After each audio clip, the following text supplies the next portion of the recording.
नमस्कार दोस्तों, Singh trader channel में आप लोगों का स्वागत है। तो चलिए एक आज और स्टॉक लेकर के आया हूँ। अपने सीरीज का ही निफ्टी 50 का स्टॉक है और आज नंबर है बजाज ऑटो का। तो बजाज ऑटो का हम पहले टेक्निकल एनालिसिस करेंगे सारे टाइम फ्रेम पे और उसके बाद जाकर के हम फिर फंडामेंटल एनालिसिस करेंगे। तो फिर लास्ट में हम बताएंगे कि हमारा क्या व्यू रहेगा, अभी लॉन्ग टर्म और शॉर्ट टर्म व्यू क्या रहेगा।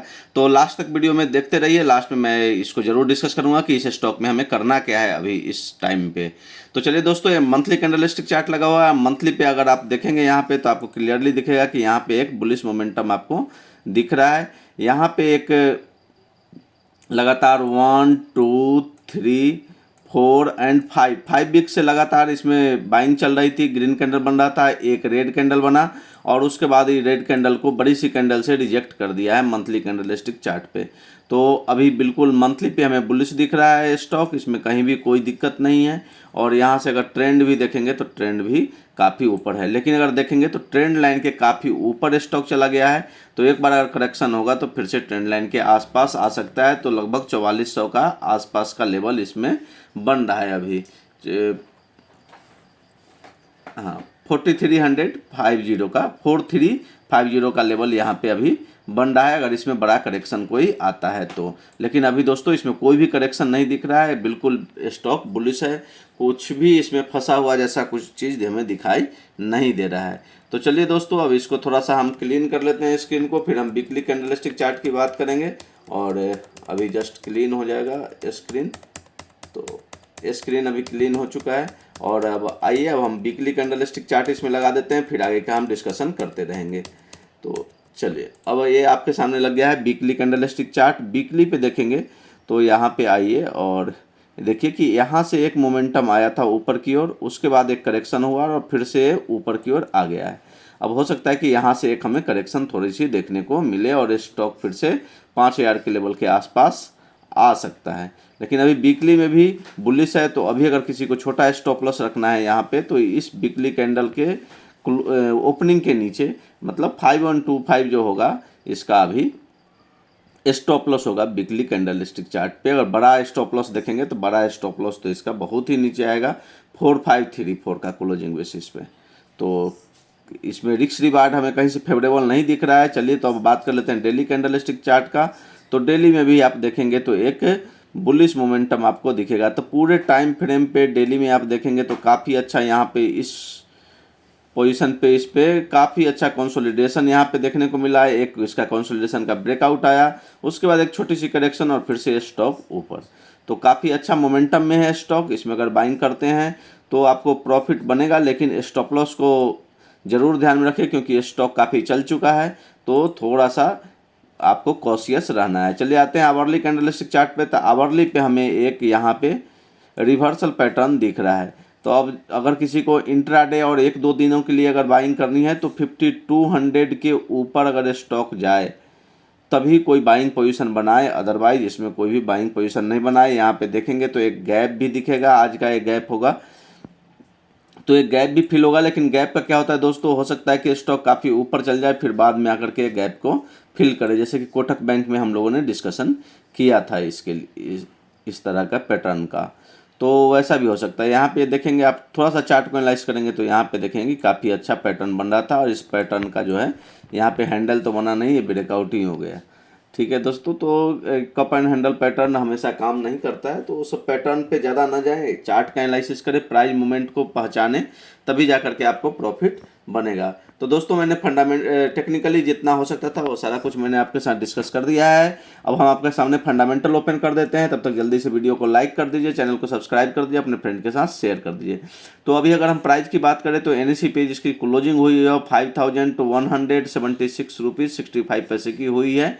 और चलिए डिलीवरी हम देख लेते हैं कि डिलीवरी क्या आ रहा है। तो डिलीवरी अगर अभी देखेंगे 6 सितंबर से बात करें तो लगभग 50% की डिलीवरी है। लेकिन आप देखेंगे 15 सितंबर का जब देखेंगे आप ट्रेडिंग तो इस दिन वॉल्यूम बहुत ज़्यादा है लेकिन डिलीवरी परसेंटेज बहुत ही कम है। मतलब वहाँ पे प्राइस को मैनिपुलेट किया गया था 15 सितंबर के दिन।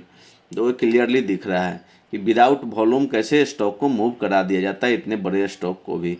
चलिए दोस्तों अपडेट्स में देखते हैं। तो बजाज ऑटो अगस्त टोटल सेल्स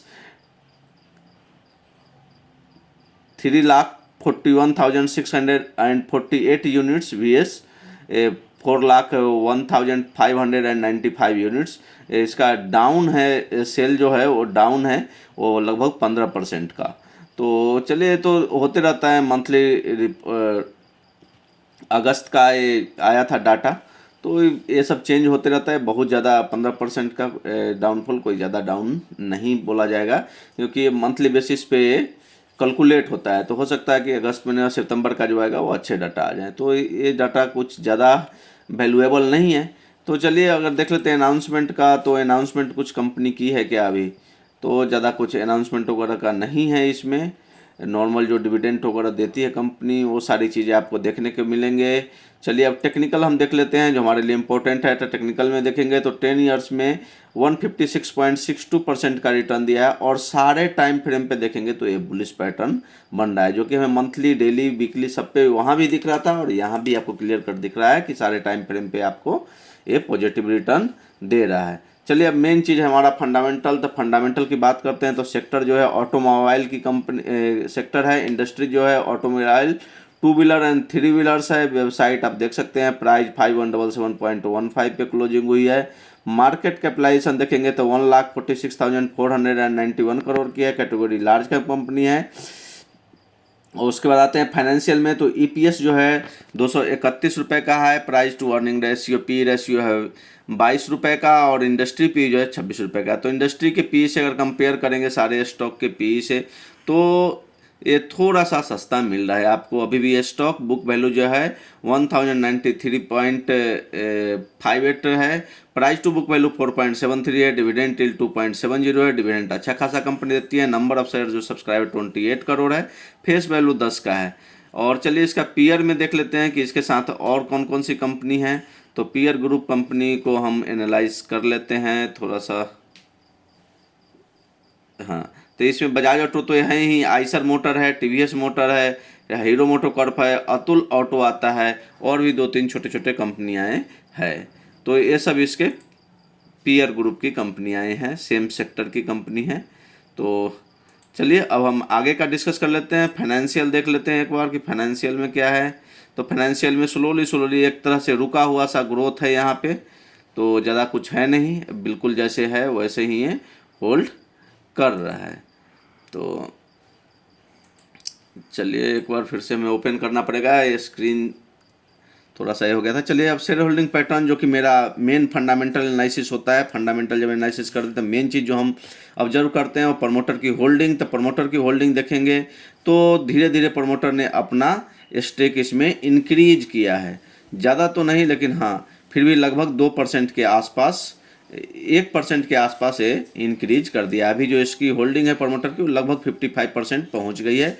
पब्लिक की जो होल्डिंग है वो 45% है, जिसमें से FII की होल्डिंग जो है 13.67 और DII की होल्डिंग 9.63 है। FII ने भी होल्डिंग को बढ़ाया है। अगर जून 2022 से कंपेयर करें तो लगभग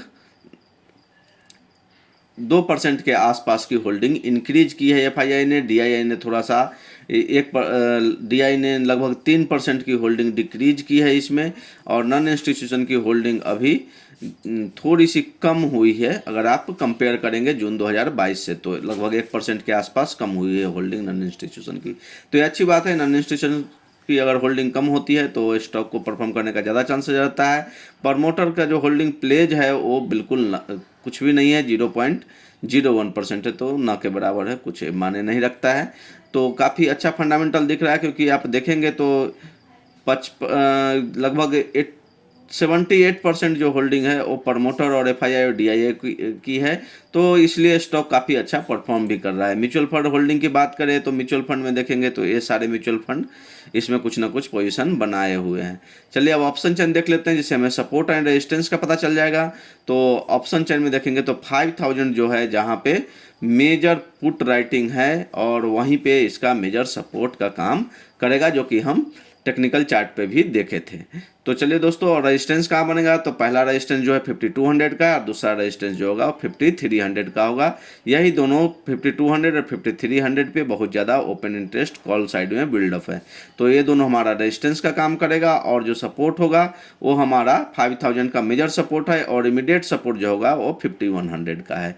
तो दोस्तों मैंने सारा कुछ आपके साथ डिस्कस कर दिया है। अब ब्लॉक डील बल्क डील देखते हैं। तो इनसाइडर में थोड़ा सा हमें हलचल देखने को मिल रही है, धीरे धीरे कंपनी कुछ ना कुछ बाई सेल कर रही है, लेकिन क्वांटिटी बहुत कम है, तो चिंता की कोई बात नहीं, छोटी छोटी क्वांटिटी में बाई सेल अपना कर रही है। तो ये नॉर्मल ट्रांजेक्शन है, इसमें कोई दिक्कत नहीं है। तो दोस्तों हम जैसा कंक्लूजन की बात कर रहे थे, तो हम फिर से आ जाते हैं अपना कैंडल स्टिक चार्ट पे।